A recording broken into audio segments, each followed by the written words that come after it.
two comebacks in the NFL in week 1 yesterday, and both happened for the same reason: cowardly coaching decisions. I'm Rob Stats Guerrera from the Pro Football Insiders. Let's talk about it. First off, congratulations to the Buffalo Bills, who pull off one of the most remarkable victories on Sunday Night Football that we have ever seen. But they got a little help from John Harbaugh. When are coaches going to understand how to navigate late game situations? The Ravens have the football. They're at their own 38-yard line. It is 4th and 2. The Ravens have the lead. The Bills offense has been carving them up in the fourth quarter, and John Harbaugh decides to punt the ball back to Josh Allen instead of going for it. Keep in mind, the Bills had used their final timeout. All Baltimore had to do was convert the 2 yards on 4th down, and they would have been able to run out the rest of the clock. Instead, they chose to give the ball back to the best quarterback on the planet, Josh Allen, and guess what happened?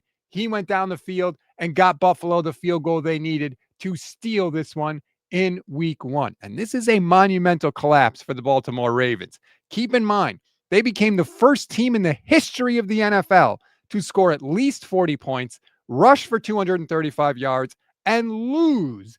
Every other team that did that was 277-0. That is a devastating loss by the Baltimore Ravens. It's not exactly new for John Harbaugh, by the way. He has blown more double-digit leads in the last 10 years than any coach in the NFL. Cowardly decisions like that one are why.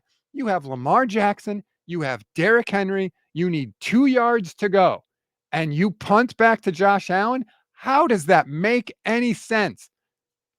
Dumb decision by John Harbaugh, and it cost his team. Congratulations to the Bills for taking advantage. Now, on the flip side of that, in San Francisco, not quite the same example, but very similar.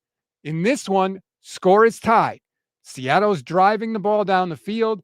They get deep into 49ers territory. It is 4th and 1 again. 4th down. It's messing with these coaches' heads.